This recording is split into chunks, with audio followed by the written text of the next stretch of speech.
Hello दोस्तों, कैसे हो सब लोग। मैं आशा करता हूं कि आप सभी लोग स्वस्थ होंगे और अपनी पढ़ाई को निरंतर जारी रख रहे होंगे। तो पिछले वीडियो में हम प्रश्नावली 2 तक कंप्लीट कर चुके थे और आज की क्लास में हम प्रश्नावली 3.1 की शुरुआत करेंगे, जिसमें कक्षा 8 के लिए ये क्लास महत्वपूर्ण रहेगी। तो चलिए दोस्तों, आज हम कक्षा 8 की प्रश्नावली 3.1 की शुरुआत करते हैं। तो चलिए दोस्तों, प्रश्नावली 3.1 में पहला प्रश्न है, यहाँ कुछ आकृतियां दी गई हैं, तो इन आकृतियों को देखकर इन प्रश्नों का उत्तर देना है। तो चलिए दोस्तों, अपन हल करते हैं प्रश्न को। साधारण वक्र कौन सा है? साधारण वक्र में जिसमें किसी प्रकार का कोई उतार चढ़ाव नहीं हो, जैसे पूरा बंद हो जिसमें किसी प्रकार का कोई नहीं हो। एक ये है, एक ये है, ये भी वक्र है लेकिन इसके अंदर और वक्र आ गया, तो ये साधारण वक्र नहीं हुआ। 1 2 हो गया, ये पांचवा, ये छठा और ये सातवां।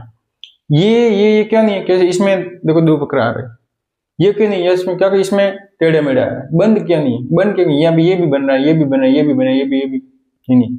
ये क्या? ये अलग और ये अलग, समझ गए? तो लिखो, 1 हो गया, फिर ये 2 हो गए, फिर ये 5 हो गया अपने, फिर ये 6 हो गया, फिर ये हो गया अपने 7। इसी प्रकार ऐसा कर साधारण बंद वक्र, ये साधारण वक्र, ये साधारण बंद है, खुला नहीं है। तो देखो 1 हो गया, 2 हो गया, 5 हो गया, 6 हो गया और 7 हो गया। ये क्यों नहीं? क्योंकि साधारण बोला, साधारण बंद वक्र बोले। तो साधारण ये भी नहीं, क्योंकि इसमें अंदर ये आ रहा है और इसके अंदर ये टेढ़ा मेढ़ा आ रहा है और इसके अंदर ये ऊपर एक नीचे, ये भी नहीं होगा। तो इसका उत्तर क्या होगा? पहला, दूसरा, पांचवा, छठा और 7वां। समझ में आ गया? अब देखो, अब इसमें बहुभुज, जिसकी भुजा अधिक है, जैसे बहुभुज यानी एक की, इसकी कितनी भुजा? 1 2 3 4 और 5, इसकी 1 2 3 और 4, एक हो गया। और कौन है बताइए? ये बहुभुज हो गया। समझ गए? क्योंकि देखो इसकी भुजा ज्यादा है, इसकी भी ज्यादा और इसकी भी ज्यादा। समझ गए? तो लिखो 1 2 और 4, 1 2 और 4। अब उत्तल कौन सा है बताइए? उत्तल, ये क्या है? ये उत्तल है, क्योंकि इसकी भुजा क्या आ रही है? बाहर आ रही है। और ये अवतल, क्योंकि इसकी भुजा क्या आ रही है? अंदर आ रही है। तो ये क्या हो गया? 2 नंबर। क्या हो गया? समझ गए? अब अवतल क्या होगा? अवतल होगा ये, क्योंकि इसकी एक भुजा अंदर आ रही है, तो ये अवतल हो गया। इसकी भुजा क्या आ रही है? अंदर आ रही है, तो क्या हो गया? अवतल। क्या हो गया? सॉरी, ये नहीं, सॉरी ये होगा, क्योंकि देखो उत्तल का मतलब है भुजा क्या, एंगल बाहर की ओर आ रहा है, इसके एंगल क्या आ रहा है? अंदर की ओर, और इसके भी एंगल क्या है? सेपरेट, अंदर की ओर। तो देखो 1 और 4, समझ में आ गया? तो चलिए इसको एक बार अपनी नोटबुक में उतार लीजिए।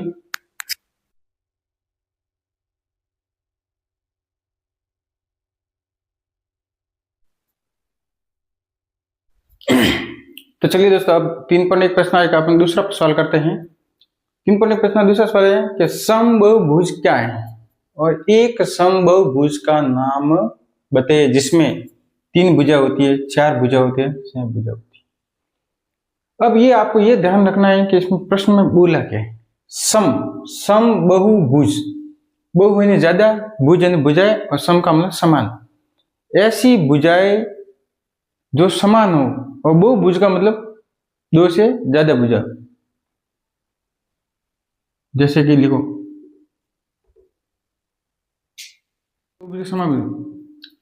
जिसमें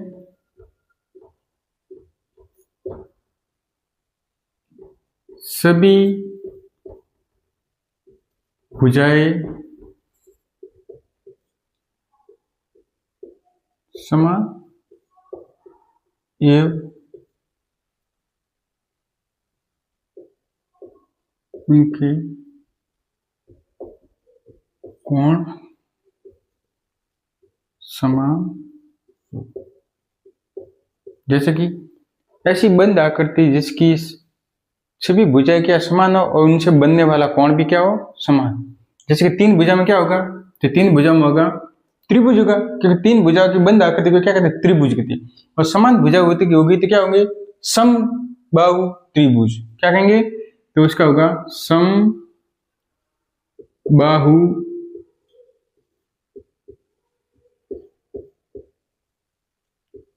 त्रिभुज।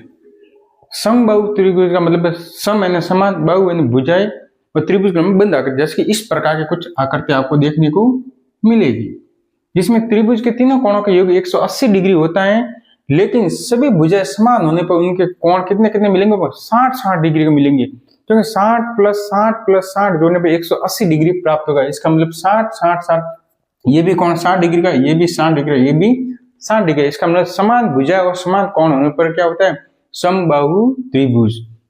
समझ गए। तो चलिए दोस्तों आगे का सवाल हल करते हैं अपन। 4 भुजाएं, अब जैसे समान बोला, समभुज समान, 4 भुजा समान होगी तो वर्ग होगा। क्या होगा, वर्ग।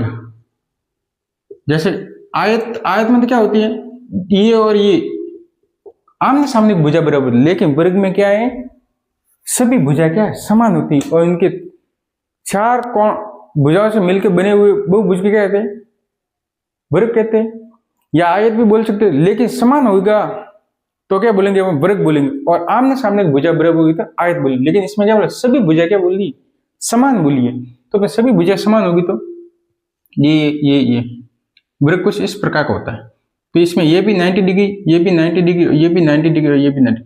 त्रिभुज में तीनों कोणों का योग 180 डिग्री होता है, लेकिन 4 भुजाओं में इनके कोणों का योग कितना होगा, 90 90 90 90। सभी को जोड़ेंगे 360 हो गया। कितना आएगा, 90 + 90 + 90 + 90 + 90।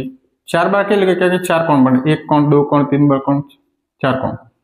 तो इनको जोड़ोगे 180 होगा, और इन दोनों को जोड़ोगे 180 होगा। तो 80 80 कितना होगा, 360। समझ गए। और 60 भुजाओं का मतलब 6 भुजा, यानी 6 भुजा समान, तो 60 भुज क्या होगा, 60 भुज क्या होगा, 60 भुज। क्योंकि इसमें कितनी भुजा है, 6 भुजा। 5 भुजा बोले तो पंचभुज, 6 बोले षटभुज, 7 बोले तो सप्तभुज। क्या बोलेंगे, सप्तभुज। तो इसमें क्या, ये हो गया समबाहु त्रिभुज, ये हो गया वर्ग, ये हो गया षटभुज। तो चलिए अपनी कॉपी में इसको एक बार लिख लीजिए और ध्यान से इसको ये सब लिख लो। इसको सम षटभुज भी, इसको सम षटभुज लिख लो। ठीक है, एक बार इसको लिख लो, फिर अपने अगली प्रश्न करते हैं। अब ये 3 पढ़ने के प्रश्न हो गए समाप्त। तो चलिए दोस्तों आज के वीडियो में हम, आज का वीडियो प्रश्न 3.1 में सिर्फ 2 ही सवाल थे, और आपने 2 सवाल अच्छे से किए। मैं आशा करता हूं कि आपको सभी को ये सवाल अच्छे से समझ में आए होंगे, और अगली क्लास में हम प्रश्न 3.2 लेकर आएंगे। तब तक के लिए धन्यवाद, और ये क्लास यूट्यूब पर लगातार आती रहेगी, इसलिए इस क्लास से जुड़े रहना। और तब तक के लिए धन्यवाद, और अपनी क्लास को लाइक और सब्सक्राइब करना। Thank you.